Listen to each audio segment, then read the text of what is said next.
So my name is Jason Lief. I work very part-time for the Office of Social Justice in the Christian Reformed Church, and I also work for the Evangelical Immigration Table. And I am here with Jim Skillen, who was the Executive Director of the Center for Public Justice. Jim, thanks for being with us. And maybe talk a little bit, if you would, about how the Center for Public Justice came about and how your work there really kind of came about. Well, this goes back into a little bit of history since I'm a little older than you, Jason. But I have to say that before I entered into some discussion with people, well, I should step back before that a bit. When I was in college and went to seminary, I had no interest in, no really attention to political life. I was preoccupied with other things. And when I went to grad school at Duke University, and I realized how little I understood about much of the political culture, I majored there in political philosophy, international relations, because I was interested in world politics. I wanted to learn something about it, let's put it that way. It's when I was finishing up there that some people I knew from seminary days who were beginning discussions of a Christian political civic organization. And they asked me, since I was studying that, if I'd participate with them. And I said, sure, but keep in mind that I've had no political involvement. I don't know much about that. Well, it turned out that was the first time when I started those discussions with them that I myself had asked the question, what does it mean to be a citizen? I was married. We had our first child when I was finishing grad school. I had thought a lot about what does it mean to be married? What does it mean to have a family? How do you work your way through college? A little bit about earning and money. But whereas I was aware of the world and was studying, I was really studying with the mentality, how am I going to teach college students about how to think about public life from a Christian point of view? Mm-hmm. And from the beginning, I realized that they would say, well, what's that got to do with Christianity? And I'd say, well, everything. Mm. Oh, well, like what? And I'd say, well, I don't have much of a clue. So it'd be a very short course. Anyway, so at that point, I'm asking myself, and having raised a number of serious questions and learned a lot during the study time, what does it mean to be a citizen? Well, I think the context in which I entered this discussion was that there was quite a bit of confusion, as there is today. I think more confusion then than now, perhaps, but less dogmatic and less divisive. Mm-hmm. And that is, well, Christianity doesn't have anything to do with politics, or, well, we should vote for good people, mm-hmm. or, well, aren't there some important issues? And at the time, well, this got started in the late 60s, early 70s. At the time, what was floating was, of course, against the backdrop of the civil rights movement, the Vietnam War, the abortion decision, Roe v. Wade. Those things were coming up, and that's what people really wanted to come to grips with. Some of them wanted to start a political party right away. Others said, well, no, we should, you get the picture. Yeah, yeah. And as some of us struggled at it, in fact, a first iteration before I got much involved was called the National Association for Christian Political Action. Mm. And a few of us, as we got into the debate, said, everything about that title's wrong. It's going to come across as an interest group that's there to try to work for the benefit of Christians. And that can't possibly be what we're for. But anyway, long discussions led us to say, we ought to name the organization so that what it's about is the norm or the standard of what should government and civic life be about. So that came to the Association for Public Justice and then the Center for Public Justice. The other thing about it was that for many people, it's Christianity or my life, my Christian responsibility, and government. To talk about citizenship and civic responsibility is not typical. That's not generally what people think of when they're thinking politics. It's not that they don't know that they should stop at stoplights and pay their taxes and so forth for the most part. But there's more to it than that. You just can't show up at a polling booth every 4 years or every 2 years. There's more to it. Yeah. So what we end up coming with, and this is kind of the conclusion of how I got involved, and became more and more involved because I was kind of a strategic thinker. I didn't know that that's what I was, but others said it. I'm trying to think, how do we get from here to there? And we got to dispel a whole bunch of illusion, and we have to learn something ourselves because we don't have a clear idea. So what's going to be a Christian framework for thinking about that? And so I was asked then to take on the responsibility of getting things set up. I was teaching at Dordt College there in Northwest Iowa for a while. And it was from there that I then went to Washington to help set up the first office. Yeah. But it was really a combination. I mean, many people would call it a think tank or even a philosophy club. It wasn't that at all. But we were just asking very serious questions. What's legitimate and not about the Constitution? Yeah. What's good and bad about it? What's government's task? What's the citizens' task? What's a republic? What's a political community? Yeah. You just can't jump in ignoring all of that or assuming that there's just some issues that you got to deal with, or just hoping it'll go away and you're happy to have fewer taxes or solving this problem or that problem. Yeah. No, that's great. And it kind of leads into my first kind of question here, because I think we're living at a time when in some of the work that I do on immigration, I get a lot of responses from people in the church that says, oh, we don't want to be political. We don't want to be political. All right. And it seems like politics has increasingly seen in the Christian community as kind of a necessary evil. How do we move in the Christian community? How do we begin talking about politics as a creational good that right. seeks the thing you're talking about, human flourishing, yeah. And not just a necessary evil? Well, the main thing I found in all the years working with that, because I talked hundreds of times in somebody's living room, talking with a group in church basements and everywhere, and always some of the same questions would come up. And we have inherited this tradition that really goes back to Augustine, and then it was secularized in Locke, which is that we are not by nature political creatures. We are really free people who then, through economic means, we acquire property. And what we need is an umpire that'll protect our lives and property. That's kind of the view people have. And Augustine himself saw that neither government nor private property was by nature, by creation. It came because of sin. And so government's there to kind of restrain evil, punish evildoers, and let people go. Well, if you have that view, and we've all inherited it, as Protestants especially, Catholics have somewhat different background, but most of them, all Americans have about the same one. And John Locke essentially said the same thing. We're free individuals, and it's when we start acquiring property that we endanger one another, and therefore we're threatened.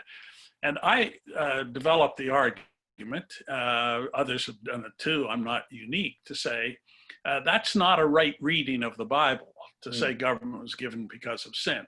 And my analogy is, when God created human beings to have children and to have families, there was no need for any, you could say, punishment reprimanding for doing wrong, except for sin. When sin comes into the world, then at every front, you have this thing of different people being responsible. I mean, you have to have rules. You have to have a process through which. And if students or professors are cheating on exams at the college, well, there need to be a punishment, a reprimand, a fine, an F, getting kicked out of the class, whatever. An argument is that we were indeed made to be creatures who would develop. I mean, we were called to govern the earth, basically. We're called to develop all kinds of areas of life. And what people read early in Genesis is too much that about the eye for the eye, punishment for the evil doing. But if you think about it a little bit, it doesn't take too much. You think, well, what is the punishment supposed to be for? How do you even know what's bad in public life? If somebody's controlling the sword, go to Romans 13. How do Mhm. you know what's wrong that needs to be punished? Well, it's according to a norm of justice, basically. That's what the prophets are railing against, the injustice of the kings and the people. There's some standard that you're saying that must not be done, whether it's murder or some other crime. Uh, well, how do you know it shouldn't be done? Well, because a well-ordered people, a well-ordered clan, a well-ordered whatever should look like this. So the reason for the punishment is to, again, keep those who are disturbing right order Mhm. out, or the punishment, and calling people to do right order. And that's really then the question, well, what's the right order? Yeah. God didn't create parents, first of all, to reprimand bad kids. As if the kids are there, they're doing messed up things, and you need somebody to slap them down. No, they have a job to do. Well, then the further thing, and this is the larger biblical picture, if you ask, how is it that we basically have understood God in relationship to us? According to the Revelation, how's it come through? Well, God takes Israel as a family, as his people. Frequently refers to them as his bride, or criticizes adultery when talking about political retreat from loving God. Mhm. God's the vineyard keeper. He's the right ordering judge, the lawmaker. There's all these images. He's the teacher, the rabbi of the people. Okay, now if, let's say we assume for a moment that government was given only because of sin. Well, then when we look to what the fulfillment of all things will be when the kingdom of God is established in its fullness, well, first of all, we won't be talking about a kingdom being established because there will be no political language. It'll be irrelevant. What there will be is the great banquet feast, the great wedding celebration, the gathering of the family, the great family reunion. The learners, the students who are disciples of Christ will be gathering at the feet of Master Rabbi Jesus and learning more. That's all the images that there would be. Everything that's human that we think of is natural to us. But in fact, what's Revelation? What are some of the greatest passages in Isaiah about? Well, it's not just that. It's that Christ is the King. He's the fulfillment of the kingdom. There will be no need, there will be no injustice. So there's going to be no need for reprimand, for punishment. Tears and crying, that's going to be gone. But what's there going to be? Well, of course, there's going to be a great marriage. There's going to be the great family gathering. There's going to be great banquet feast and many more things you can imagine. But it's going to be in a well-ordered kingdom, and the kings of the earth will bring their riches into it. So if you see it that way biblically, then we are forced as Christians to say, well, what now should our civic responsibility be? And if you just say, well, I like government, I don't want it, I want fewer taxes or less, well, why? Mhm. How do you judge if that's a good thing? So I would say, although most people can't quite buy this, if you think about it, our civic responsibility, as is important to us, granted in a larger body, and that's why you need smaller groups and organizations to help do educating and organizing. That's as crucial and important a way of we are living with our neighbors to show love and care.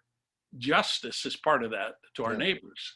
Neighbors that will never meet. 99.9% of all your neighbors in the your civic neighbors, your neighbors-in-law, let's put it that way, in the United States, you're never going to meet. You're not going to have coffee with them. They're not going to be your brothers and sisters, but they're your neighbors-in-law.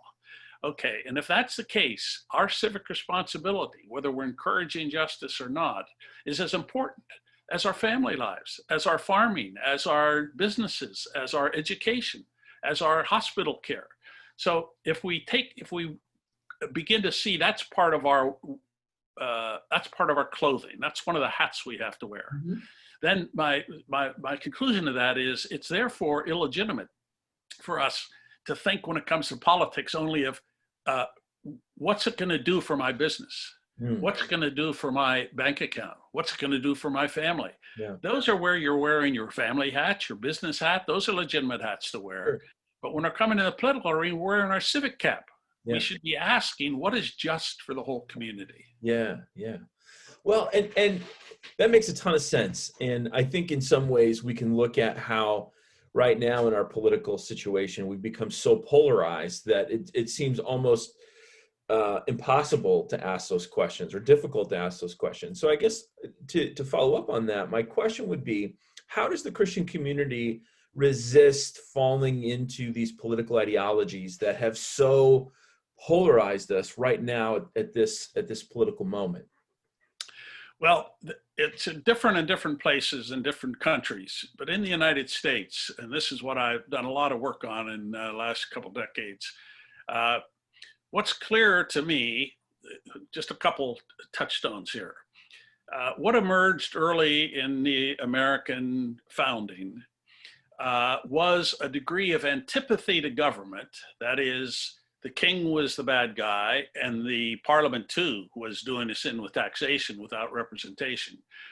And the colonies wanted freedom from that. The colonies didn't want, I mean, there was no real call for a new political community of a people in a nation. It was the colonies, which would be the new states, wanted freedom.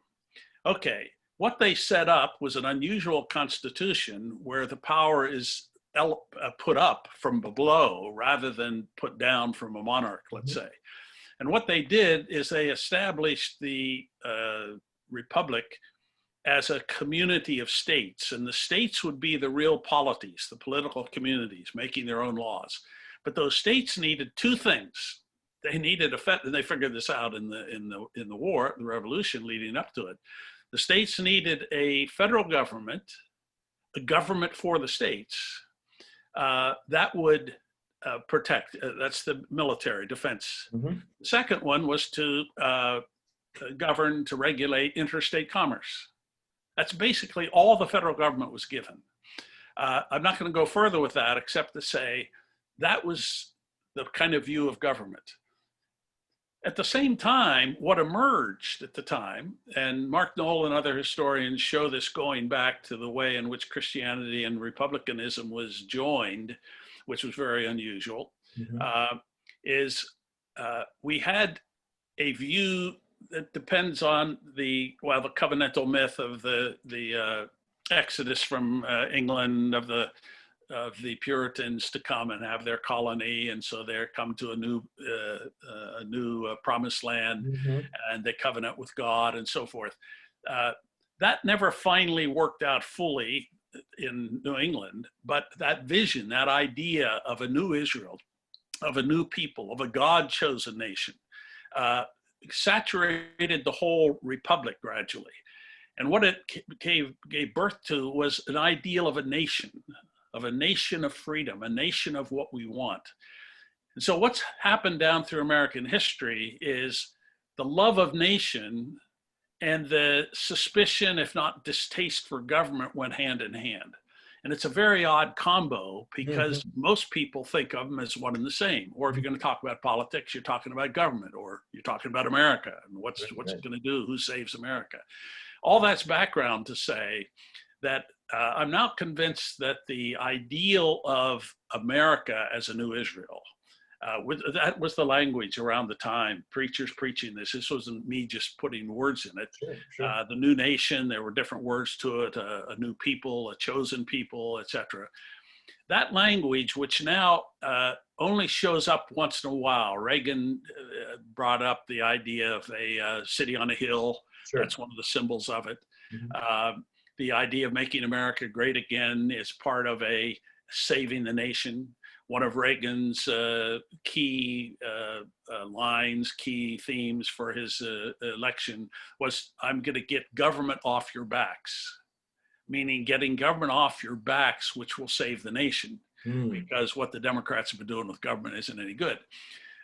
But that ideology is a nationalist one. Yeah. It's an ideology of dedication to a nation. And nationalism is the strongest ideology in the world right now. Yeah. It's not communism, it's not socialism, it's not liberalism, it's nationalism.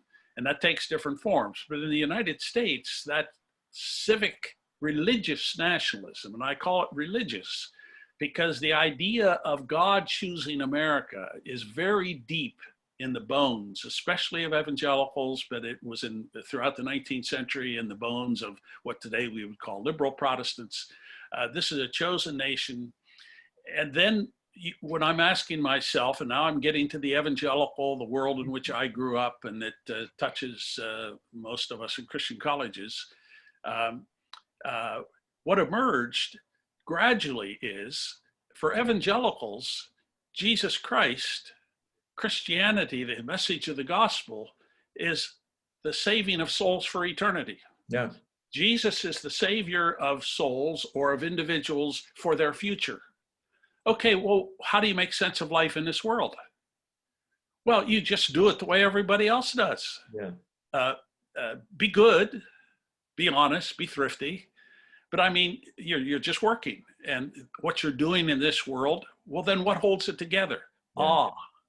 God created America to bring salvation to the nations, salvation of you could say, this worldly salvation, not a Heilsgeschichte, not a holy salvation, but an earthly salvation, the light that would be to the world to bring democracy, freedom, and prosperity.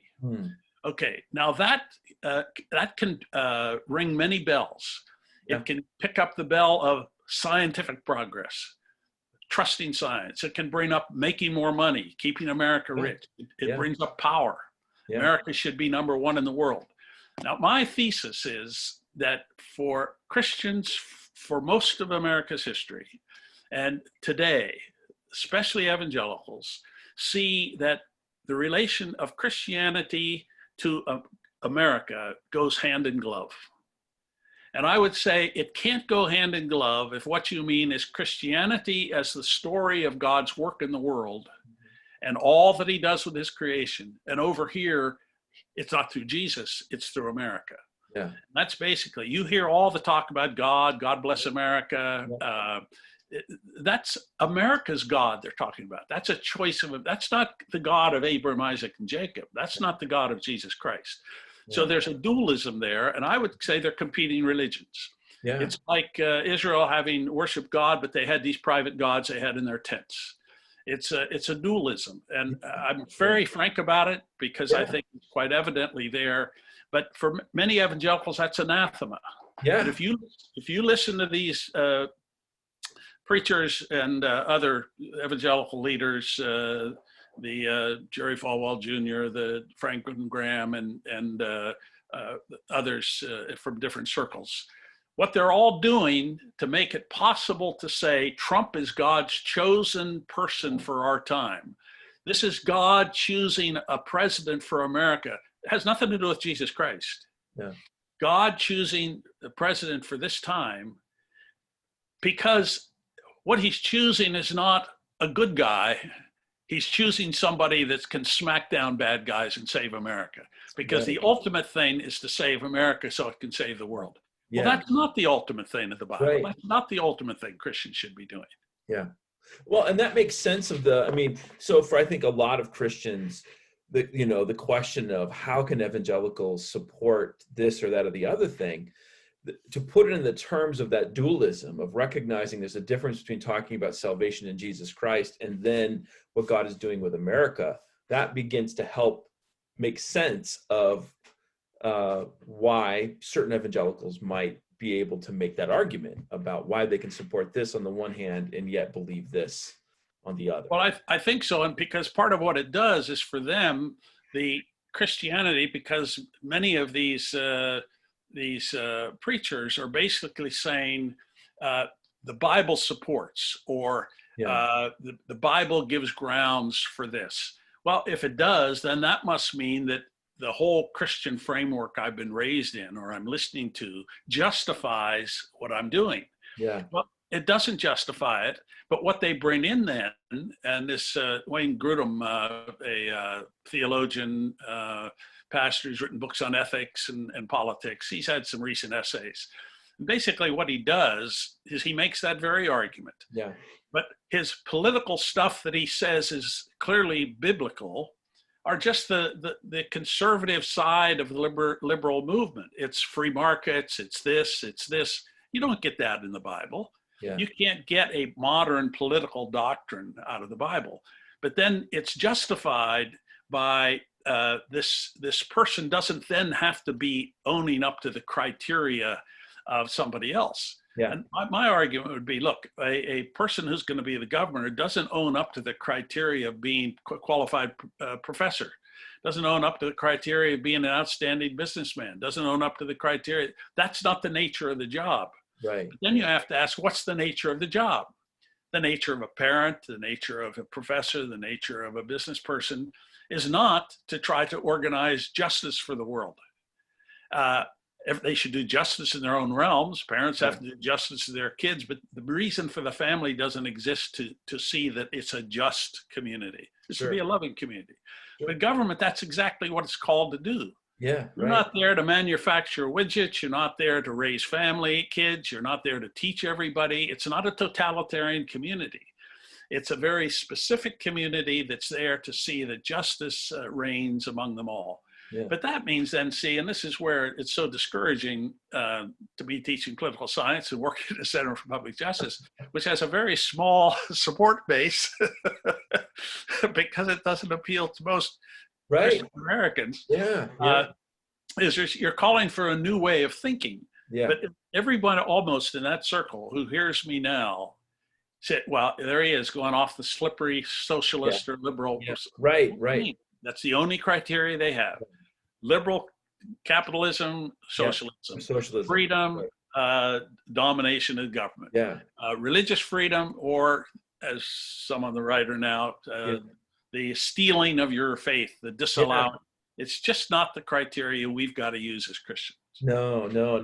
I appreciate that. And I agree with that. You know, in some of my conversations too, it's always about how do we step outside of our ideological silos and begin to ask questions about what it means to be Christian and to live as a Christian, human flourishing. Which leads me to, really the issue that I've been involved in. And so you've kind of set the stage here maybe for kind of thinking about this. But as we think about immigration and immigration reform, I mean, it's right now politically, it's such a big deal, and it's being pulled when you think in the different directions from these different kind of ideological perspectives. And yet, when I go around and I talk to people, whether they're Republicans or Democrats, most Christians, there's common ground. I mean, there's common ground on the immigration issue where they'll say, hey, we don't want to deport people. We don't want to do this. They just have these different emphases. So I guess my question for you as somebody who thinks about politics from a Christian perspective is, what do you see as the primary issues at play in seeking immigration reform? Well, there are a couple. I want to say a little bit about some historical markers that I've, recently learned about as I was looking into this. But one is that if the primary means of governance in the world right now are states, many things we call states that are members of the United Nations, for example, are hardly states at all. They hardly have decent governments. They may not have courts. They may not, the police are more a threat to people than a help, etc. There are lots of problems with so-called states. And my argument would be that that's not the end of what good government requires. But insofar as states and their governments, so the United States, Canada, Mexico, England, France, all the rest, insofar as those states have responsibility within their borders, then it is the case that all kinds of questions about what is citizenship obligations, what are citizenship rights, how do we nurture those citizens, and for people wanting to come in or to exit, how do we do that justly and properly? The idea of, just open borders. Anybody that wants to come from anywhere on any terms, it doesn't matter, just come on in. A kind of flood where there's no way to, among other things, introduce them to what the obligations of citizenship are, to make sure that in some cases they aren't part of a criminal gang or whatever.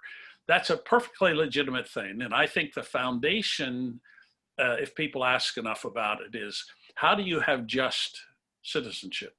Yeah. And that means justice at the borders. Yeah.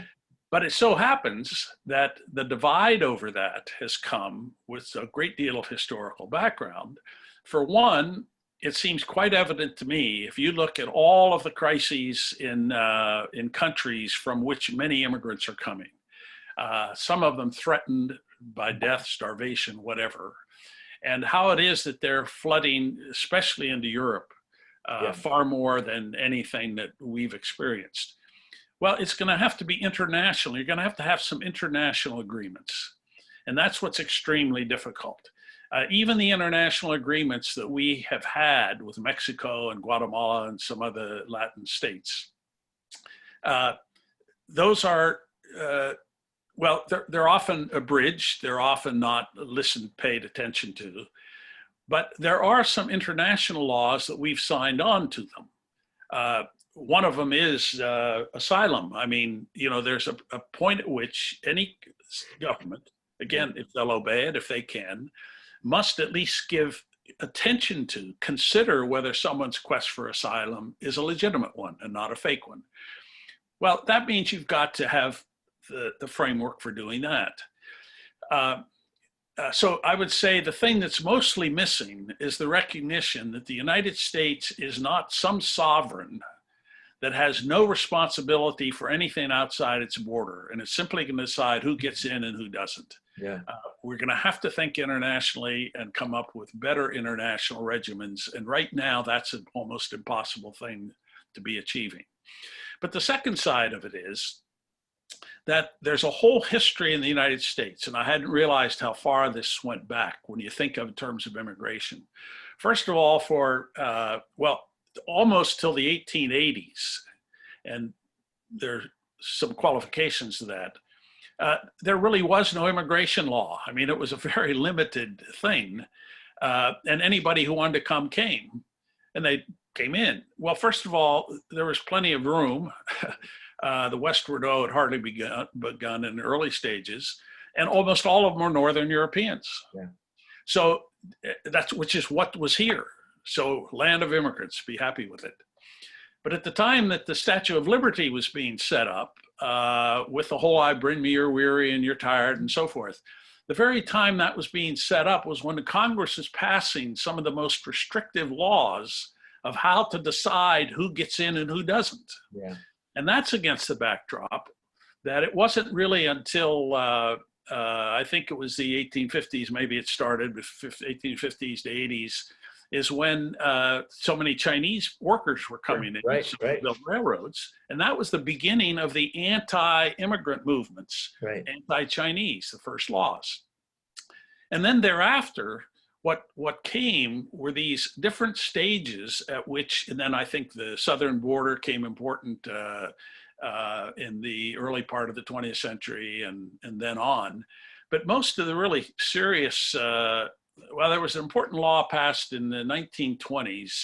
I have it here in a piece of paper, but I won't take time to look at it, which set up an immigration limitation. And it began to get to what we now would call quotas for different countries. Right. Okay, it was really an attempt to harden in law what had been the status quo, namely, the quotas will be easy on Northern Europeans, and tough on people who aren't really like us. Yeah, that's right.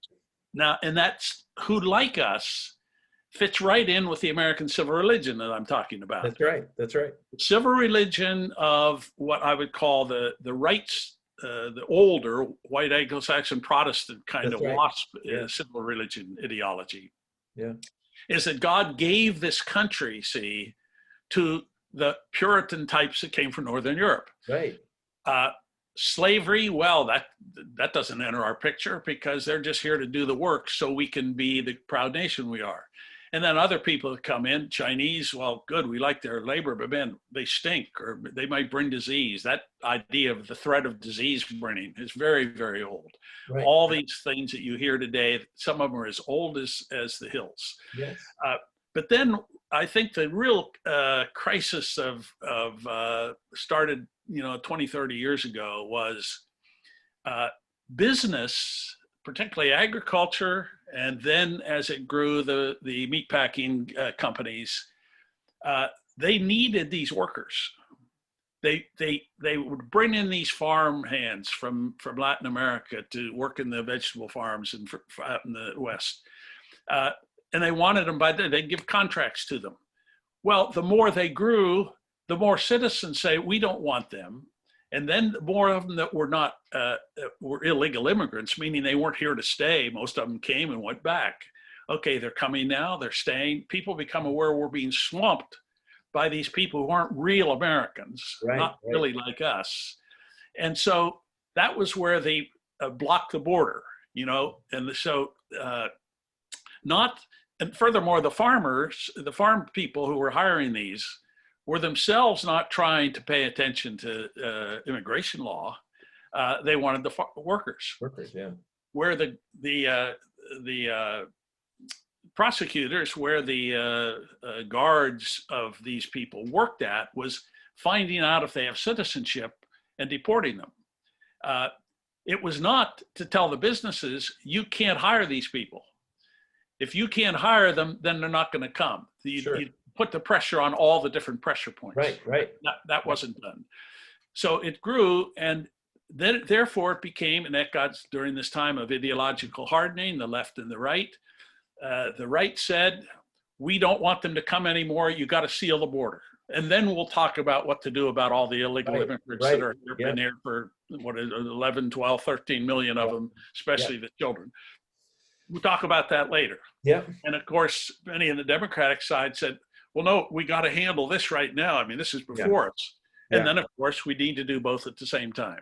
Yeah. So the idea of comprehensive immigration reform, which became very strong in the years that I was there with the Center in Washington, the Center for Public Justice, it basically was a toy that got played with all these sides. Yeah. And and yet the framework for a comprehensive thing was developed. Yeah. And Obama and Boehner almost had completed this. Some say behind the scenes, they had agreed on what it would be and they were going to do it. But Boehner couldn't get the Tea Party right-wingers to go along. Right. So that failed. Yeah. Anyway, so that's the immediate crisis. But then as it gets this ideological turn, and then Trump has been the worst in making it vicious and using it politically to stir up this whole anti-immigrant feeling, which is itself very, very deep. And many of the slogans that they've used, many of the acts they've used go way back. Yeah. Furthermore, as many people don't know, during the Obama administration, far more people were deported than during the Trump administration. Oh, that's right. But it was generally done. I mean, they were trying to set up the framework within which you could have a comprehensive thing. Yep. And they were quietly, relatively, because most people don't know that, finding those who were illegally there and finding a way to deport them with some kind of decency, not beating them over the head and stealing their children from them, but moving them out. So, but that goes way, way back to all of these different movements where how do we keep people out that aren't like us? That aren't like us, that's right. Trump's overtness of don't let the Muslims in, those dirty scoundrel, rapist, thieves, killers from the South, all this ridiculous language, it just causes huge offense. And I think one of the big challenges for Biden, who I think is going to be elected, and that administration, is there's so much brokenness around on all kinds of every issue to try to restore just a kind of respect for government and order and language and the way a president behaves.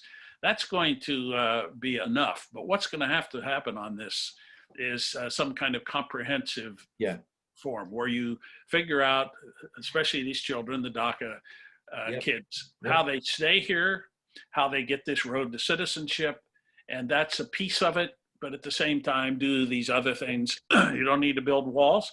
You have to have enough people at the border so you can hire and deal with them so they can get in legitimately. No, and it's interesting because in the work that I've been doing and talking with Republicans and Democrats, but mostly Republicans, is you hear that difference, that ideological difference Yep. of we need border security first, secure the borders, and then we'll deal with the people who are here. And then on the other side, you get the exact opposite. And there are ways of thinking about immigration reform that do try to deal with both at the same time.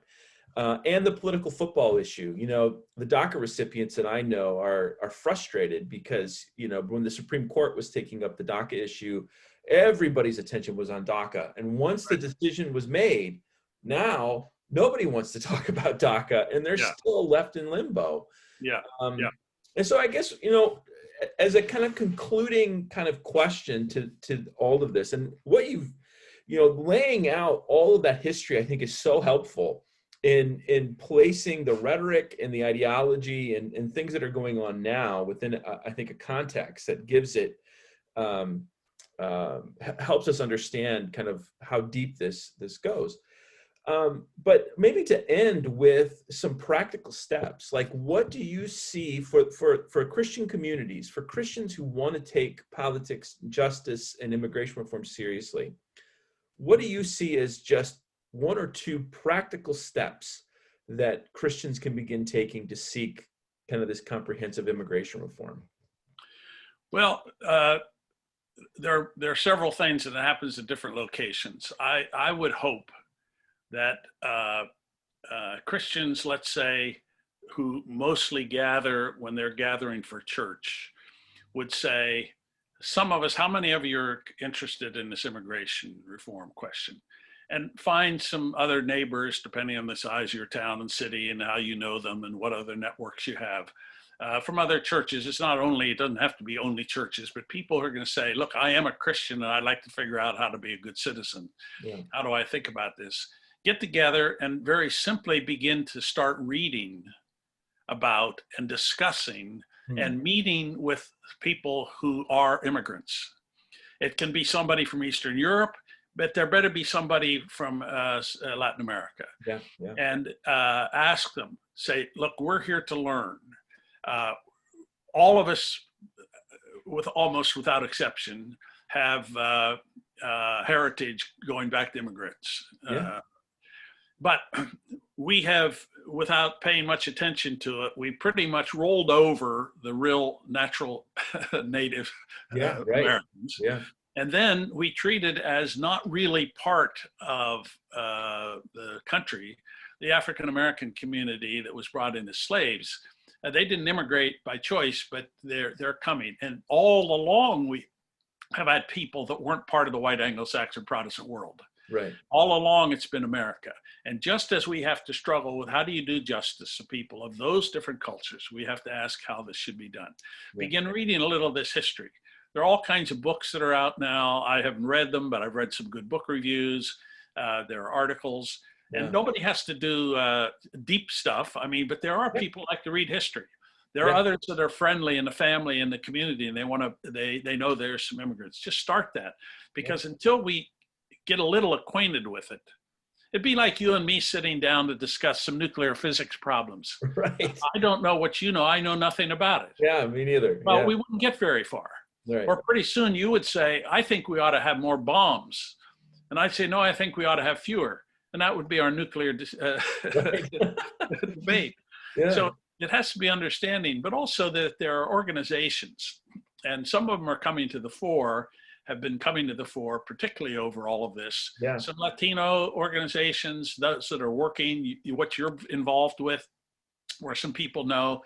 I would say to them, like you used to say to Center for Public Justice, look, just join up, sign up for it, and begin paying attention to what they're doing and what they're finding, because they're paying, some of them are paying full time, spending full time on this. Yeah, that's right. So join an organization to be a part. You don't have to be an advocate. You may not disagree. You may not agree with everything. I joined lots of organizations if they require dues with minimum dues. Some of them let you just get on just so I can find out what's going on, that I can hear the different voices. Yeah. I think that's the thing. And then as issues come up, I mean, most people can't follow too many issues in Yeah. Congress. And of course, there have been few that Congress has dealt with meaningfully in the last 4 years, and during the time that Obama was really tied up and couldn't get something through Congress. And not everything that they would have done, or not anything that might have gotten through now, is worthwhile. But as issues come up, it has to be more than the abortion, the same-sex marriage questions, and America supporting Israel. Those are the ones that get evangelicals so tuned in by so many organizations they're a part. They don't know the issues, but if so-and-so says it, I got to write my letter to Congress and say, don't let such and such happen, or do this. We're going to have to pay a little of attention. Again, a group helps. If you just have 3 or 4 of you that say, look, would you pay attention to the New York Times? You pay attention to the Des Moines Register or whatever is local. Why don't you look at what the markup bills are that are coming out of Congress right now, and find out what's behind it? Ask, go to the Congressional Research Service or something, and then let's have coffee again. Tell me what you find. What are the contrasting views? Who might we call in to talk with? Because if it's a small community may not have some of the resources, but online you can get to almost anything now. Sure, that's absolutely. So you say, look, let's watch this film. Let's watch this interview, documentary, and talk about it. And if we think it's really good, well, then, man, let's show it on our Sunday school class. Let's ask the teachers at whatever level it's for at the school. Have your kids seen this? Do they know about this? Show this one and this one, because this one's pretty right wing and this one's pretty left wing or whatever. But anyway, that's the kind of thing that that's great. And that fits right in with what the organizations I'm involved in, the Office of Social Justice. Immigrants Are a Blessing, Not a Burden campaign that they're doing right now. And part of that is to be able to read a book by Karen Gonzalez, the God Who Sees, kind of talking about her journey as she comes as an immigrant to this country, and to learn. Stories like that are often the best way into anything. If I can read a great novel that gets me excited about something I didn't know, then I'm ready to read the history books. But not before, usually. And for me, as I go out and have conversations in churches, one of the things that I've realized too is that we have to learn to be able to love our neighbors, which isn't just our immigrant neighbors. We need to love our immigrant neighbors, but we also need to love our neighbor on the other side of the political aisle.